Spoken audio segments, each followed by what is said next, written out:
반갑습니다. 오늘 하루도 성삼위 하나님의 은혜와 사랑하심이 여러분과 함께 하시기를 바랍니다. 오늘은 마태복음 19장 1절로 30절의 말씀을 가지고 독신과 결혼이라는 주제로 우리와 요약 강해를 나누어 봅니다. 본 19장은 이혼 문제와 독신생활 문제, 또 유아 문제, 영생 문제, 부자와 천국의 문제에 대해서 다양하게 다루고 있습니다. 먼저 본문 3절로 9절의 말씀입니다. 바리새인들이 예수께 나와 그를 시험하여 가로되 사람이 아무 연고를 물러나고 그 아내를 내어버리는 것이 옳으니이까? 예수께서 대답하여 가라사대 사람을 지으시니가 본래 저희를 남자와 여자로 만드시고 말씀하시기를 이러므로 사람이 그 부모를 떠나서 아내에게 합하여 그 둘이 한 몸이 될지니라 하신 것을 읽지 못하였느냐? 이러한즉 이제 둘이 아니요 한 몸이니 그러므로 하나님이 짝지어 주신 것을 사람이 나누지 못할지니라 하시니 여짜오되 그리하면 어찌하여 모세는 이혼 증서를 주어서 내어버리라 명하였나이까? 예수께서 가라사대 모세가 너희 마음의 완악함을 인하여 아내 내어버림을 허락하였거니와 본래는 그렇지 아니하니라. 내가 너희에게 말하노니 누구든지 음행한 연고 외에 아내를 내어버리고 다른 데 장가드는 자는 간음함이니라. 여러분, 주님께서 요단강 건너 유대 지경에 이르셔서 많은 병자들을 고쳐주시고 있는데 바리새인들이 예수님을 시험하려고 이혼 문제를 들고 나왔습니다. 즉 아무 연고 없이 자기 아내를 내어버리는 것이 옳으냐 하는 그런 질문이었습니다. 그러자 예수님께서는 이혼 문제에 대하여 세 가지로 대답을 해 주셨습니다. 이 부분을 우리가 좀 잘 알고 있어야 될 것 같습니다. 첫째는 창조의 원리를 들어서 사람을 지으시니가 본래 남자와 여자를 만드셨다고 하셨습니다. 원래는 이 하나님이 창조 원리를 통해서 사람을 지으실 때 만드실 때 남자와 여자를 만드셨는데 이 말씀 속에 함축되어 있는 그 의미는 남자와 여자는 원래 둘로 갈라져 있다라는 거죠. 두 번째로 한 몸이 되는 비밀, 즉 부모를 떠나서 남자와 여자가 한 몸이 된다는 사실을 알아야 한다고 했습니다. 원래는 남자와 여자가 따로 분리되어서 하나님이 분리시켜서 창조를 하셨지만은 만드셨지만은 이 남자와 여자가 부모를 떠나서 자기 원 가정을 떠나서 독립이 되어서 이제 가정을 갖게 된다라면은 그 남자와 여자가 둘이 합하여서 한 몸이 된다라는 그 원리입니다. 여기에는 깊은 영적인 뜻이 있습니다. 원래는요 한 몸이 되게끔 되어 있어요. 우리가 우스갯소리지만은 여기 뭐 결혼 생활하는 사람들이 또 계시겠지만은 또 지금도 남자친구 여자친구를 두고 지금도 데이트를 하는 사람도 있겠죠. 그런데 왜 여자는 남자 품에 안기고 싶어 할까? 또 남자는 왜 여자를 자기 품으로 안고 싶어 할까? 그것은 다음과 같습니다. 하나님께서는 원래 남자를 아담을 만들어 놓으시고 깊게 잠들게 하신 다음에 그 갈비뼈를 하나를 취해서 그걸로 하와를 여자를 만드셨습니다.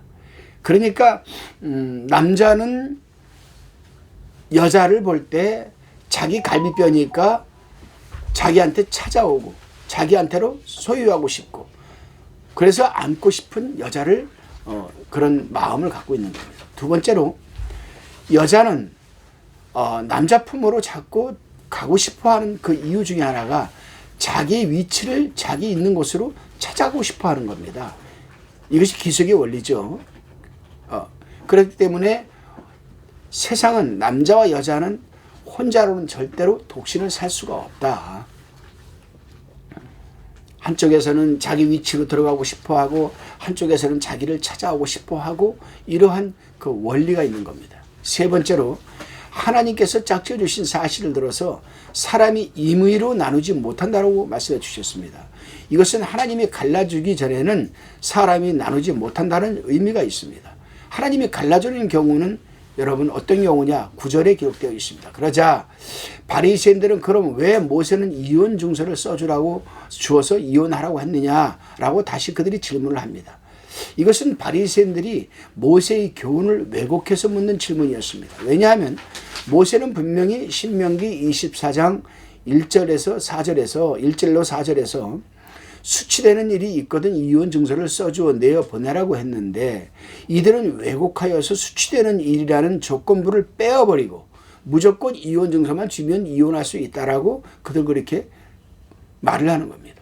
여기서 수치되는 일이란 무엇입니까? 바로 음행을 말하는 겁니다. 그러니까 자기 아내나 자기 남편이 또 자기 아내가 다른 남자하고 음행을 했으면은 너 이혼 증서 줄 테니까 가. 된다라는 거죠. 그러나 그 수치되는 일이 없을 경우에는 어떤 일에서도 여러분 이혼을 하면 안 된다는 얘기입니다. 그러자 예수님께서 모세가 그런 말을 한 것은 당시 사람들이 마음이 완악하여서 이혼하는 것을 허락하였으나 본래는 그렇지 않다고 답변해 주셨습니다. 자, 예수님이 이 말씀을 하셨을 때 당시 사람들이 마음이 완악하여서 이혼하는 것을 허락하였으나, 이 말씀을 보게 되면은 모세가 있을 당시에서 그에 살아계실 당시에 광야에서 많은 어떤 음행적 여러분 사건들이 있었던 모양입니다. 많은 음행적 사건들이. 애굽에서도 또 그러한 일들이 있지 않았겠습니까? 더군다나 이스라엘 사람들의 여자들은 외모가 좀 출중했어요. 이뻤습니다. 그러다 보니까 애굽 남자들이 이 이스라엘 여자들을 굉장히 좋아했어요.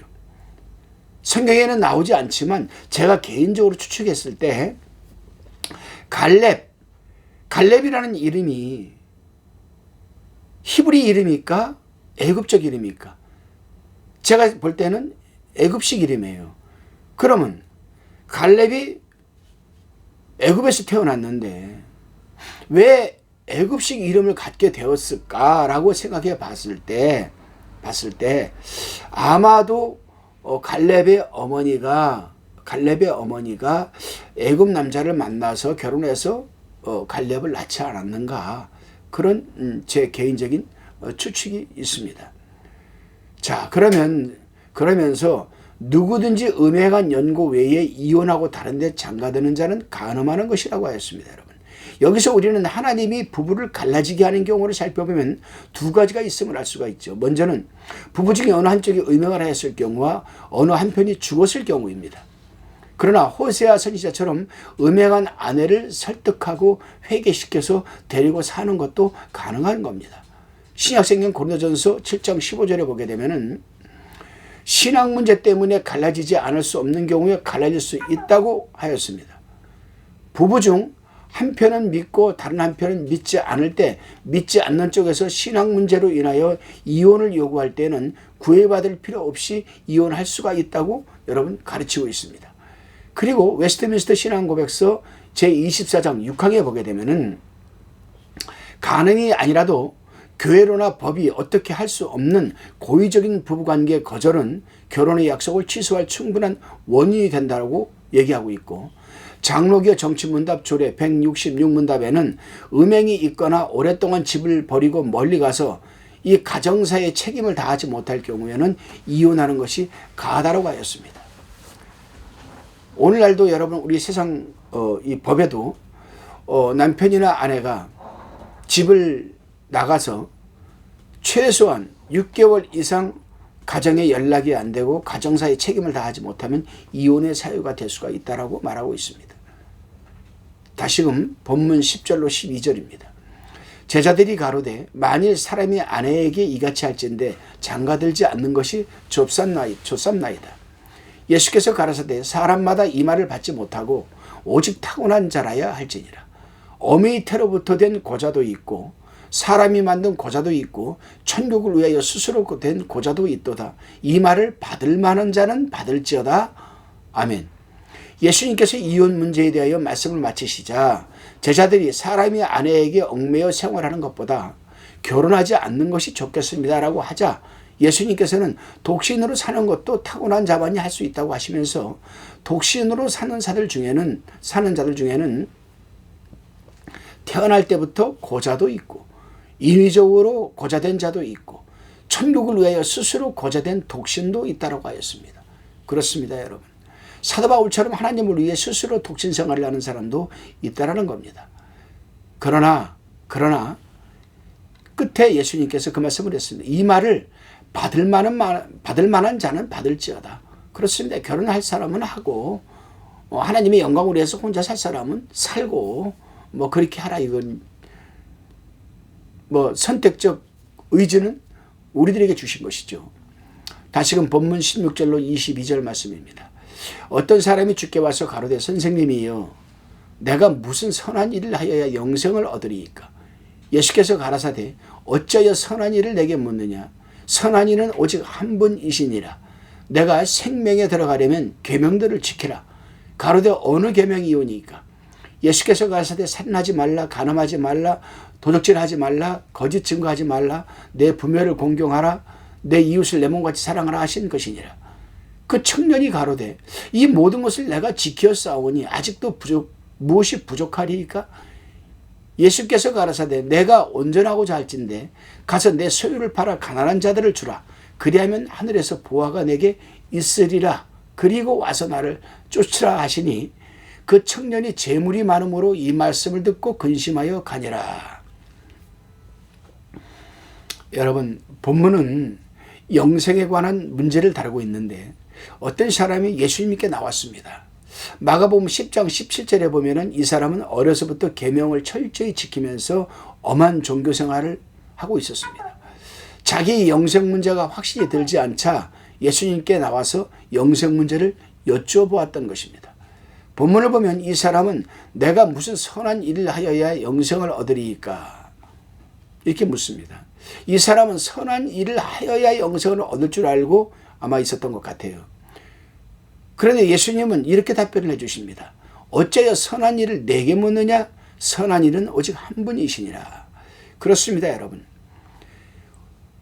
우리 인간은 전적으로 타락하여 있기 때문에 선을 논할 자격도 없고 선한 일을 할 수도 없습니다. 왜냐하면 선이라는 것은 절대적으로 하나님 한 분밖에 없으시기 때문입니다. 그래서 예수님께서는 어찌하여 선한 일을 내게 묻느냐라고 여러분 반문하였던 겁니다.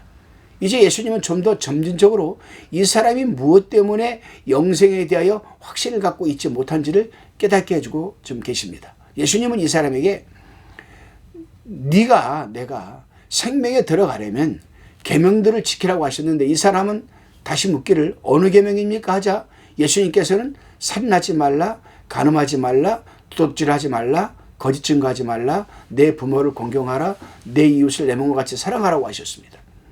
그러니까 10계명 중 제5계명부터 10계명까지를 지키라고 한 겁니다. 그러자 이 사람은 자신은 이 모든 것을 다 지켰다라고 여러분 말하면서 아직도 무엇이 부족한 것이 있습니까? 라고 자신만만하게 되물었던 겁니다.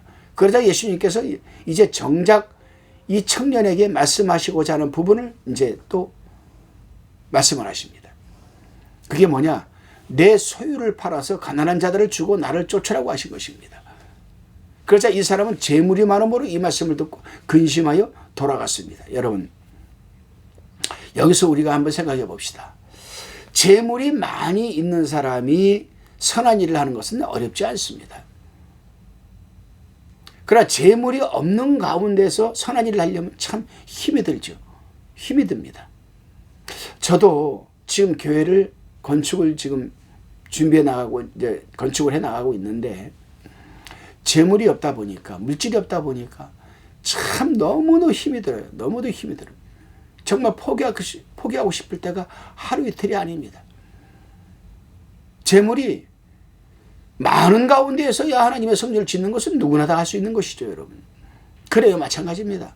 이 청년은 부자라 했습니다. 재물이 많다고 했습니다.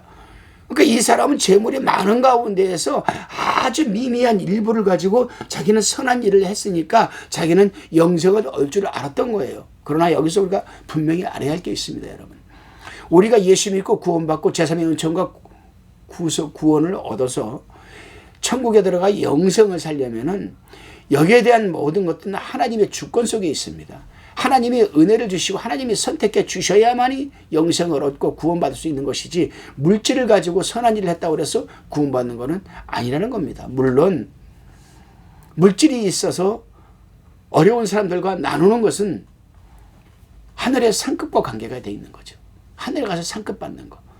그러나 구원과는 절대로 여러분 관계가 없다는 말씀을 드립니다. 여기서 내 소유를 팔아 가난한 자를 주라고 하신 말씀에는 세 가지 뜻이 있습니다. 첫째, 재물을 의지하여 살지 말라는 겁니다. 이 청년은 재물이 많다 보니까 재물을 의지하고 살았어요. 선한 일도 했어요. 그러니까 자기는 구원받고 영생을 얻을 줄 알았던 겁니다. 두 번째로, 예수님을 따라가려면 집이나 형제나 자매나 부모나 자식이나 그 모든 것들보다도 예수님이 먼저라는 겁니다. 그래서 예수님께서는 내 부모나 형제나 다 놔두고 내 물질도 가난한 자들에게 주고 나를 쫓으라. 예수님은 내가 먼저다. 그렇죠. 왜? 예수님과 구원과는 서로가 뗄래야 뗄 수 없는 상관관계를 갖고 있는 것이죠.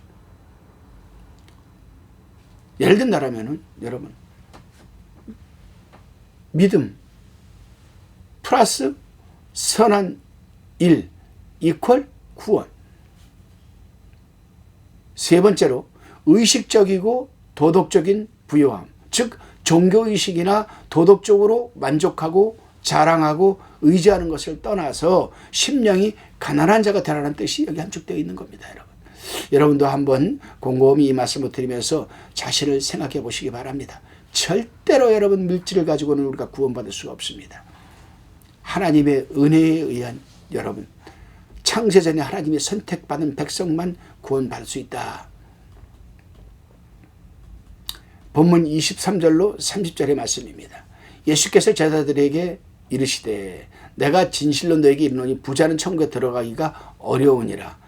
다시 너희에게 말하노니 약대가 발길로 들어가는 것이 부자가 하나님의 나라에 들어가는 것보다 쉬우니라 하시는데 제자들이 듣고 심히 놀라 가로되 누가 구원을 얻을 수 있습니까? 그런즉 예수께서 저희를 보시며 가라사대 사람으로는 할 수 없으되 하나님으로서는 할 수 있느니라. 이에 베드로가 대답하여 가로되 보소서 우리가 모든 것을 버리고 주를 쫓아 싸우니 그런즉 우리가 무엇을 얻으리이까? 예수께서 가라사대 내가 진실로 너에게 이르노니 세상이 새롭게 되어 인자가 자기 영광의 보좌에 앉을 때에 나를 쫓는 너희도 12부자에 앉아 이스라엘 12지파를 심판하리라. 또 내 이름을 위하여 집이나 형제나 자매나 부모나 아내나 자식이나 전토를 벌인 자마다 여러 배를 받고 또 영생을 상속하리라. 그러나 먼저 된 자로서 나중되고 나중된 자로서 먼저 될 자가 많으니라. 아멘. 예수님께서 부자 청년과 대화를 주고받은 다음에 그 청년이 떠나가는 것을 보시고는 제자들에게 하신 말씀입니다. 어떤 말씀이신가? 부자는 천국에 들어가지 못한다. 현실적으로 지금 현장에서 지금 그 부자 청년이 떠나가는 것을 보고 제자들에게 지금 실물 교수를 해주고 있는 겁니다. 물론 부자일지라도 다 하나님의 것인 줄 알고 가난한 자들과 하나님의 영광을 위해서 사용되어진다라면야 괜찮은 것 아니겠습니까? 그러자 제자들이 다시 질문을 합니다. 그렇다면 누가 구원 얻을 수 있겠습니까? 베드로가 그래요. 우리도 다 버리고 주를 쫓았습니까? 그렇죠. 베드로도 안드레도 세베대들 요한과 야고보도 마찬가지입니다. 금을 버리고 배 버리고 동역자 버리고 부모 버리고 예수님을 쫓지 않았습니까? 그러니까 우리가 무엇을 얻을 수 있습니까? 그러니까 예수님께서 세상이 새롭게 되어 인자가 자기 영광으로 보좌에 앉을 때에 너희도 12부자에 앉아서 12지파를 다스릴 것이다. 이런 보상적 말씀을 해주셨습니다. 우리에게도 해당이 되는 말씀이죠. 자, 그러다 여기서 우리가 생각해 볼 거는 그렇다면 누가 구원을 얻을 수 있습니까? 이렇게 얘기를 해요. 그러자 예수님께서는 사람으로는 할 수 없을 때 하나님으로서는 할 수 있느니라.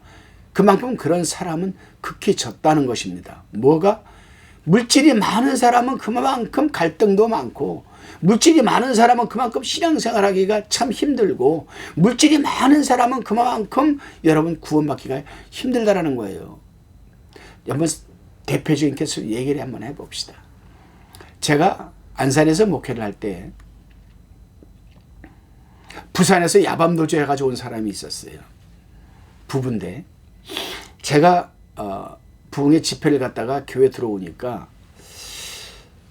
그때 제가 한 밤 11시쯤에 도착을 해가지고 교회에 와서 11조 정리해서 강단에 올려드리고 하나님 무사히 도착해 주셔서 감사합니다 기도를 드리고 이제 가려고 교회에 왔는데, 아니 어떤 그 한 40대 되는 부부가 강단 그 아래에서, 저 그때가 늦여름이었었는데 그 깔판을 그걸 깔아놓고 거기서 두 부부가 손을 꼭 잡고 자고 있는 거예요.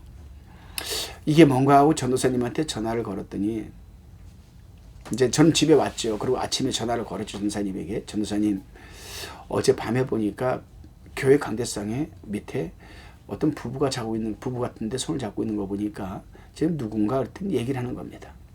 이들은 부산에서 야밤도주에 온 사람인데 남편이 페인트와 뭐 관계된 일을 하다가 부도가 나가지고 아이들을 친정에다가 맡겨놓고 지금 안산으로 왔는데 갈 데가 없어서 저희 교회에 와가지고 잠을 재워달라고 그래가지고 이렇게 된 겁니다. 그럼 방에다 재우지 왜 강대상 밑에서 재우느냐? 거기 중고등부 아이들 탁구실 옆에 방도 있지 않느냐? 그랬더니 자기들은 여기서 자겠다고. 죄송합니다. 여기서 자겠다고 그러냐. 그래서 이제 제가 다음날 교회 가서 상담을 하고 했더니 참 불쌍 안 됐더라고요. 그래서 제가 우리 장로님하고 상의를 해서 세차장에 취업을 시켜줬습니다. 부부를. 일을 얼마나 열심히 하는지. 새벽이면 그냥 3시부터 일어나서 기도를 하는 겁니다. 얼마나 절실하면은. 근데 이 부부가 나중에 일을 얼마나 열심히 하는지 4년인가 3년인가 4년 만에 그 세차장을 샀어요. 그리고 나중에는 한국 타이어 대리점까지 내고요. 나중에는 땅도 사가지고 세차장을 더 멋지게 해놓고요. 나중에는 3M 광택 내는 것까지 하고요. 참 열심히 살았는데 아예 사업이 좀 커지고 먹고 살만하고 아파트도 사고 뭐 이제 가서 빚도 좀 갚아 나가고 아이들도 데리고 그러다 보니까요. 새벽에 안 나와요. 그렇게 그냥 새벽마다 3시간 기도하던 사람들이 바로 이런 부분입니다. 이런 부분 때문에 부자가 여러분 생명을 얻기가 참 힘든 거죠. 영생을 구원 얻기가. 자, 여기 보니까 또 내 이름을 위하여 집이나 형제나 자매나 부모나 아내나 자식이나 전토를 벌인 자마다 여러 배를 받고라고 하였는데 마가복음 10장 28절 31절에는 100배나 받는다라고 기록되어 있습니다. 이 말씀은 그만큼 진리가 소중하다는 것을 의미하는 거죠. 여러분, 진리는 영생과 관계가 있기 때문입니다. 진리가 뭡니까? 진리. 말씀 아니겠습니까? 말씀이 뭡니까? 로고스. 예수 그리스도 실체예요. 본체입니다. 그러니까 진리는 영생과 관계가 있다. 예수님은 영생과 관계가 있다. 왜? 그 주권을 예수님이 쥐고 계시기 때문에. 하나님 말씀대로 바로 믿고 진리를 지키기 위해서 모든 것을 다 내려놓아야 하고 살아가는 삶의 우선적, 선행적 여러분 이 부분에 예수님이 있어야 된다는 것이죠. 계셔야 된다는 것. 그러나 먼저 된 자고 먼저 된 자가 나중되고 나중된 자가 먼저 될 자가 많으니라고 하셨습니다. 그렇습니다, 여러분. 다 내려놓고 예수님만 믿고 따라가면 먼저 되지만 예수를 믿어도 버릴 것은 버리지 못하고 고칠 것을 고치지 못하고 힘써 그 말씀을 그 진리를 따라가지 않는 자는 20년 30년 먼저 예수를 믿었어도 나중이 되고 만다는 그런 뜻입니다. 여러분 이해가 되셨습니까? 여러분 기도하시겠습니다. 주님, 언제나 어나이처럼 순수한 마음과 주님을 의지하고 사랑하는 순전하고 믿음을 주옵소서. 내게 있어 가장 소중한 것일지라도 내어있지 말게 하여 주시고 주님을 따라가는 일에 방해가 된다면 그것마저도 내려놓게 하옵소서. 감사드리옵고 예수님의 이름으로 기도드리옵나이다. 아멘.